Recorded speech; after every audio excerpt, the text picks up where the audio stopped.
Halo Sobat Struktur, jumpa lagi dengan saya Agus Setiawan. Kali ini dalam seri belajar etap sampai mantap. Oke, kali ini kita akan belajar bagaimana menentukan waktu getar alami struktur dengan menggunakan etap. Seperti kita ketahui, waktu getar alami struktur adalah hal yang krusial pada saat kita ingin mendesain suatu struktur bangunan, karena waktu getar ataupun time period ini sangat menentukan seberapa besar beban gempa yang harus dipikul oleh struktur kita. Nah, saya akan mulai dengan suatu proyek ataupun denah bangunan struktur dummy seperti ini. Diketahui data teknisnya adalah lokasi bangunan di kota Jakarta, kemudian jenis tanahnya adalah tanah lunak, fungsi bangunan untuk mall, beban mati, tebal slab, dan tebal wall juga sudah diberikan ataupun diketahui dalam data. Kemudian kelas situsnya adalah E karena tanah lunak.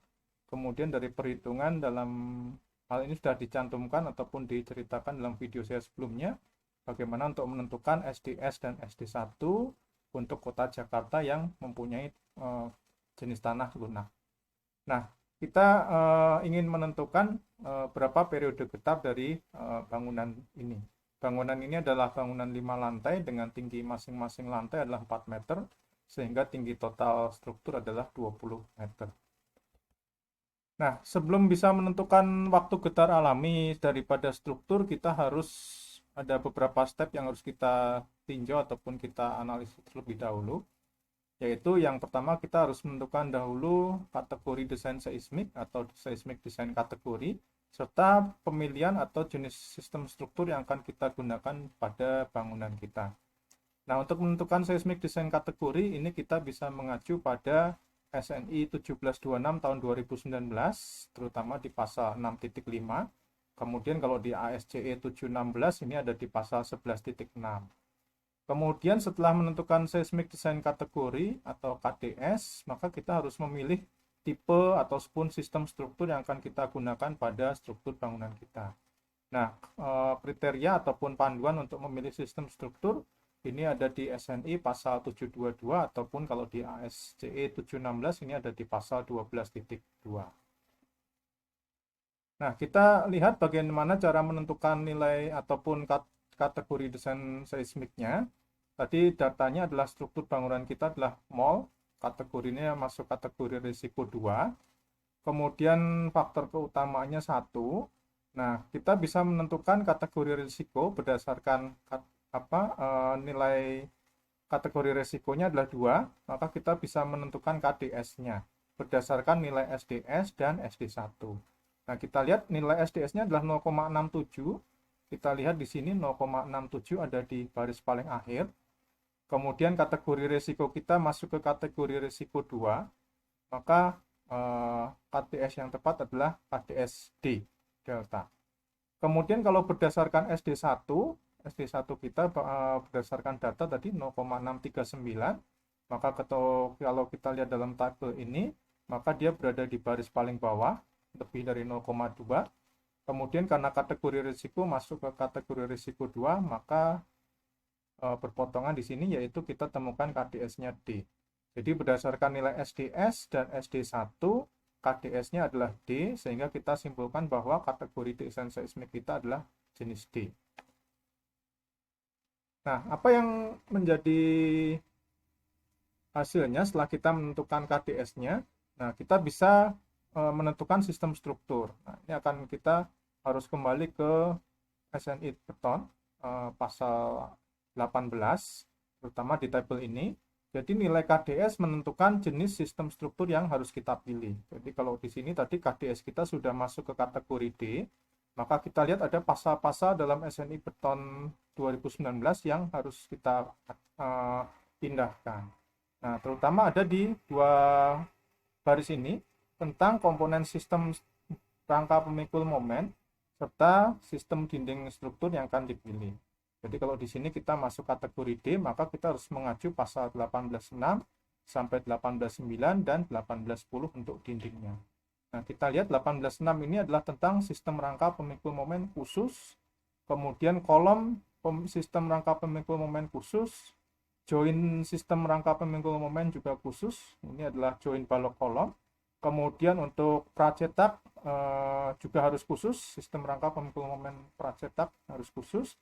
Kemudian untuk dinding gesernya, dinding strukturalnya juga harus didesain sebagai dinding struktural khusus.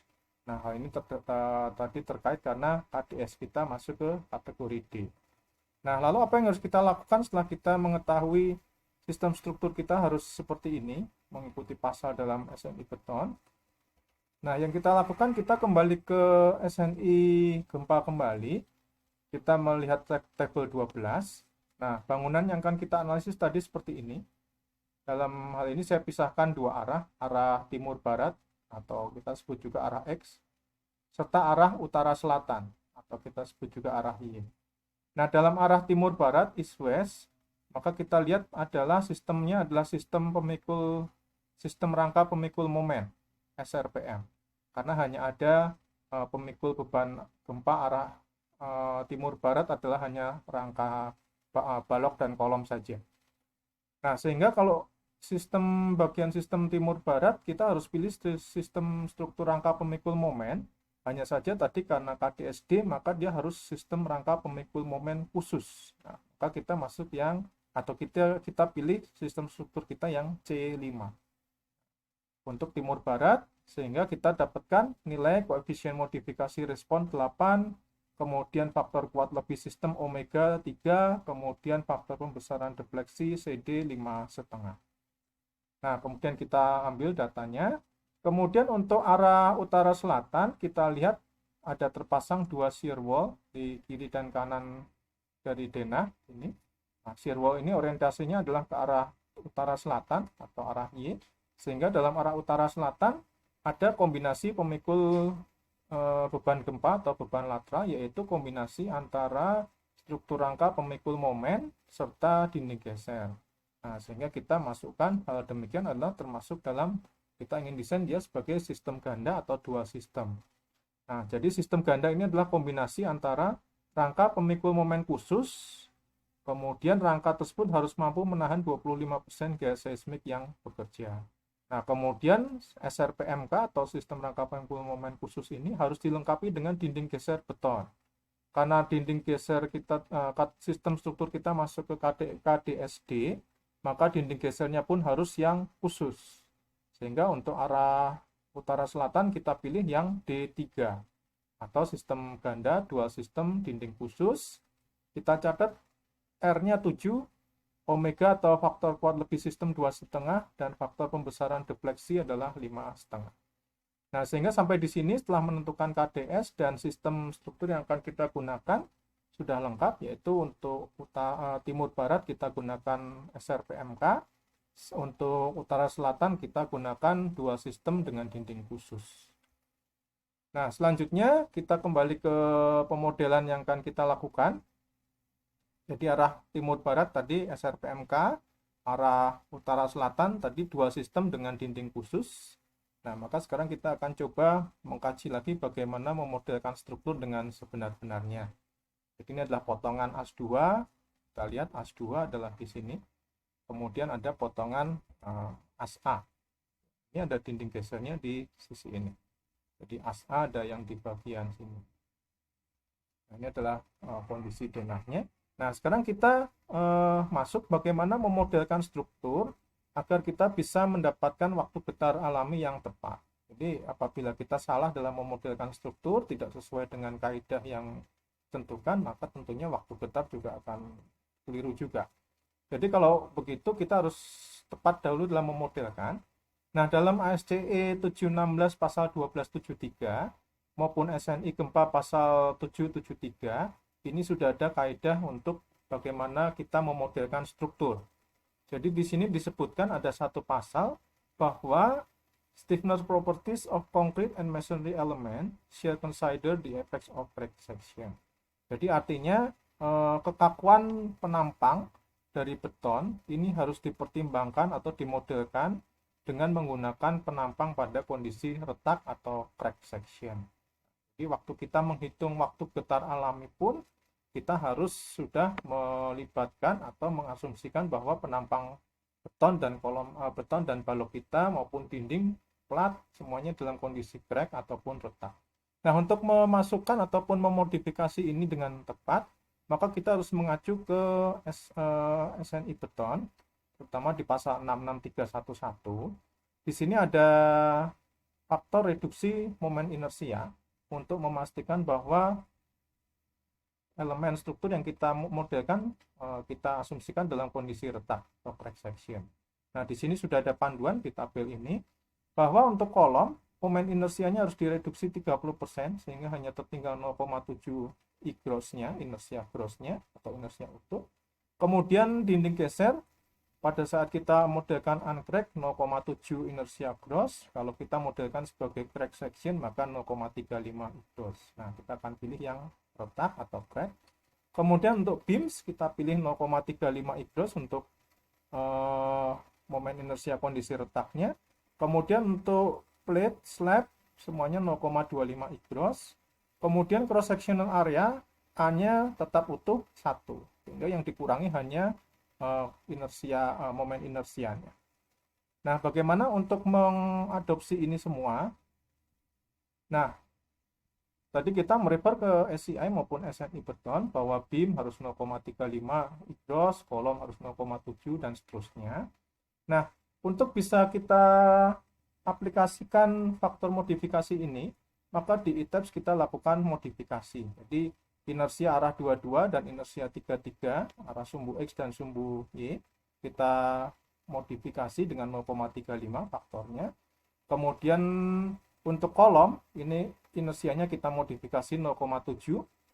Kemudian wall kalau kita modelkan sebagai shell kita kemudian asumsikan dia uncrack, maka F1, F2, F11, F22 nya 0,7. Kalau kita asumsikan dia sebagai crack section, maka F11, F22 nya kita modify jadi 0,35.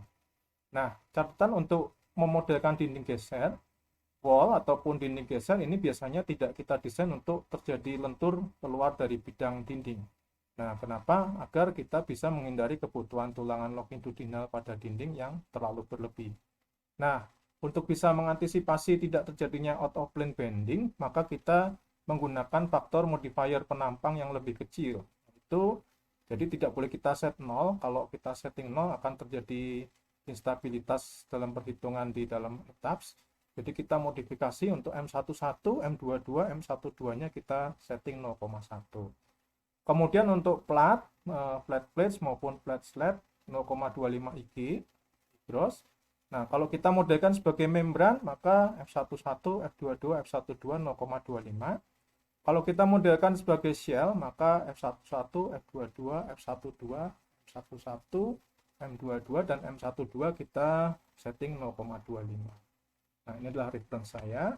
Nah, kemudian kita lihat bagaimana memodelkan struktur kita tadi, kemudian bagaimana juga mengakomodir penampang retak pada balok, kolom, plat, dan dinding geser. Kita coba lihat etaps kita.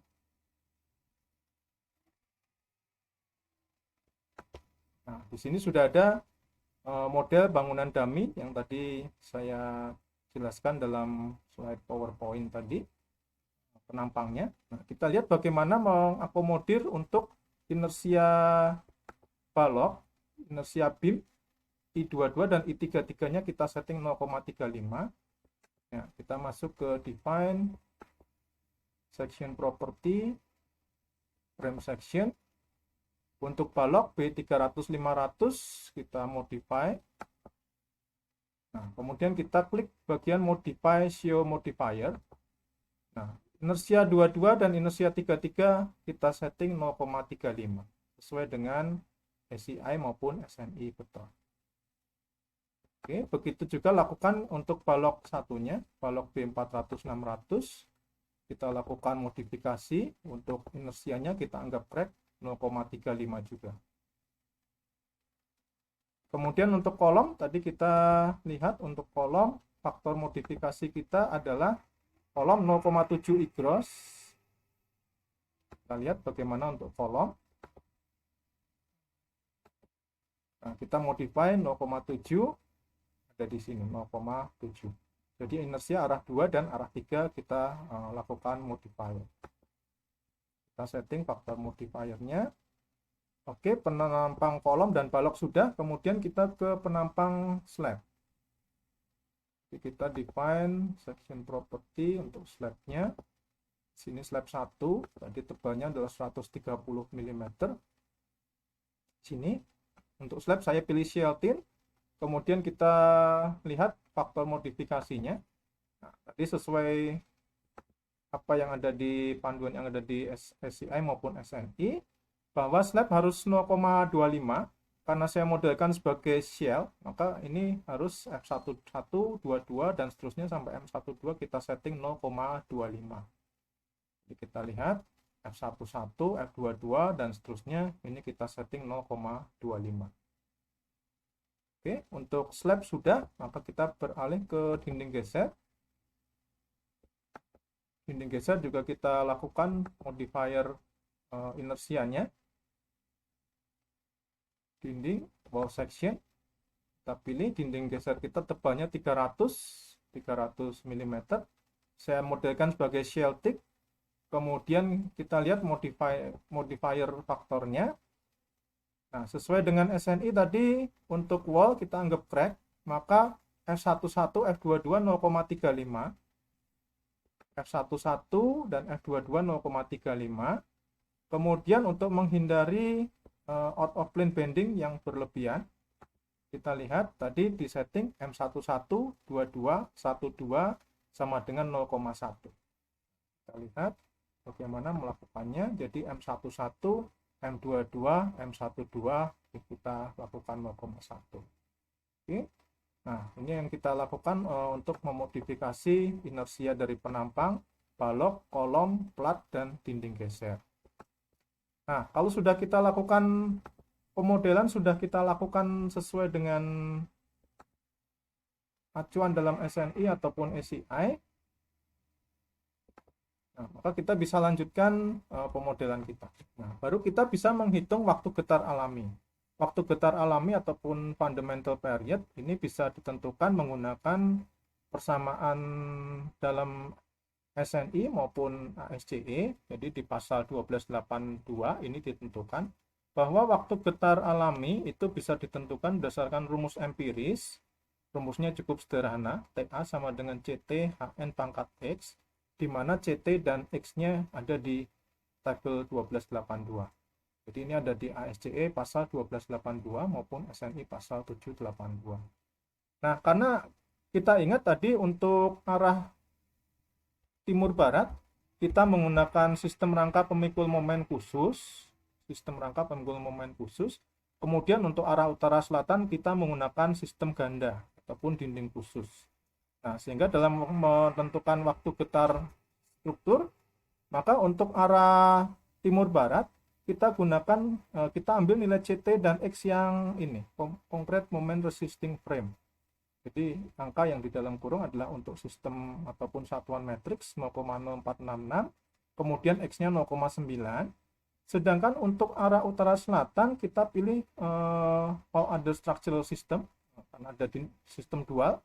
Ya, di ASCE diperbolehkan untuk mengambil all other structural system, ataupun kalau mau dihitung dengan menggunakan persamaan khusus untuk dinding geser ada juga diatur dalam ASCE dan SNI.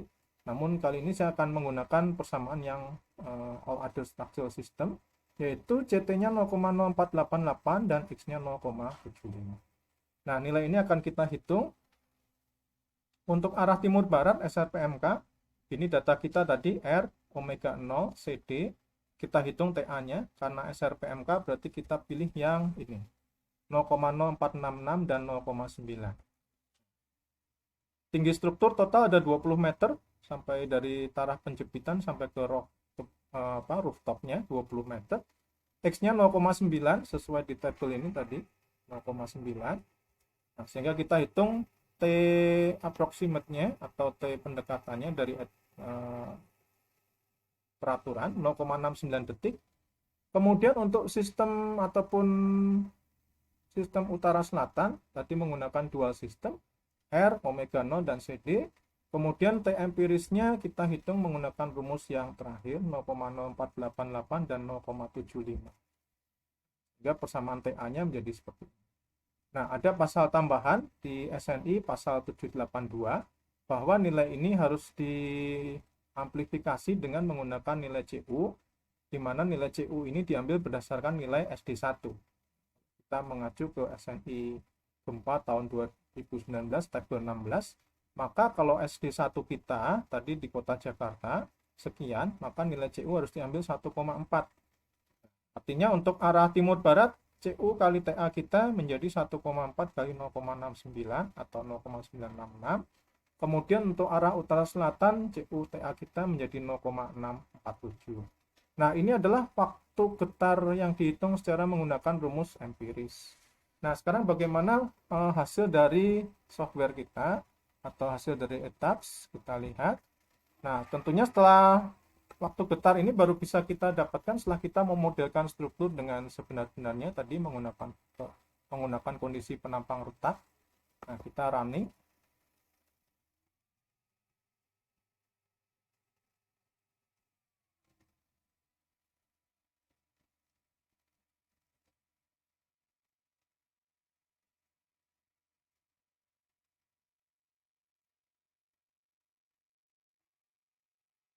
Ya, setelah running selesai, kita bisa mendapatkan waktu getar alami dari struktur. Nah, waktu getar ini bisa kita akses dari menu table, kemudian analysis, kemudian kita bisa klik result, kemudian modal result. Nah, kita harus lihat yang model participating mass ratio. Nah, kita dapatkan tabel seperti ini. Ada default 12 mode yang ditampilkan. Nah, kita lihat mode pertama dahulu. Nah, di sini kita bisa lihat waktu getarnya adalah 1,237 mode pertama. Kemudian mode kedua adalah arah 0,431. Nah, ini adalah periode untuk arah yang mana? Timur barat ataukah utara selatan? Nah, kita bisa lihat atau kita kenali dari ini, bagian ini UX. Kita lihat UX dan UY. Untuk mode yang pertama, UX 0,776, UY adalah 0. Artinya kita bisa simpulkan bahwa waktu getar yang 1,237 ini adalah milik arah X ataupun arah timur barat. Sedangkan mode yang kedua, model yang kedua, waktu getarnya 0,431, kita lihat UX-nya 0, UY-nya 0,7065 atau 70% dia akan terjadi translasi arah Y. Kalau yang mode pertama tadi 77% terjadi translasi arah X. Nah, ini adalah hal yang patut menjadi warning awal kita bahwa dua mode pertama ini harus dominan translasi dalam arah X maupun arah Y. Baru mode yang ketiga, dia adalah mode yang bentuknya rotasi. Kita bisa lihat UX-nya kecil 0,129 atau 13%, UY-nya 0. Nah, di sini harus besar, yang terbesar adalah RZ-nya. Kalau kita lihat rotasi arah Z, sum RZ-nya ini. Ya, kita lihat di sini sum RZ-nya. Kemudian kita ambil tadi dua mode yang pertama, mode 1 arah X dan mode kedua arah Y. Kita lihat 1,237 dan 0,431. Kita cek dengan rumus empiris. Kita punya panduan seperti ini. Untuk arah timur barat, tadi TA-nya 0,69, CUTA-nya 0,966.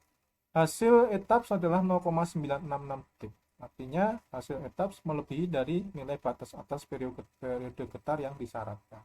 Artinya untuk arah timur barat, kita harus mengambil periode getarnya adalah yang 0,966. Jadi ini adalah T ETAPS, ternyata melebihi dari batas atas CU kali TA, sehingga untuk arah timur barat kita ambil 0,966 detik. Untuk arah utara selatan, hasil etap adalah 0,431. Batas bawah dari rumus empirik atau TA adalah 0,462, sehingga kita harus ambil waktu getar untuk arah utara selatan, kita ambil sebesar TA atau 0,462. Nah, demikian panduan cara menentukan waktu getar alami dari struktur. Bagaimana kita memodelkan struktur dengan benar tadi dengan melakukan modifikasi penampang dalam kondisi retak sehingga kita bisa mendapatkan waktu getar dari struktur dan kemudian kita bisa menentukan waktu getar sebenarnya akan digunakan untuk menghitung beban gempa ini berapa. Demikian sobat struktur apa yang kita bahas hari ini. Terima kasih, semoga bermanfaat untuk kita semua. Salam struktur.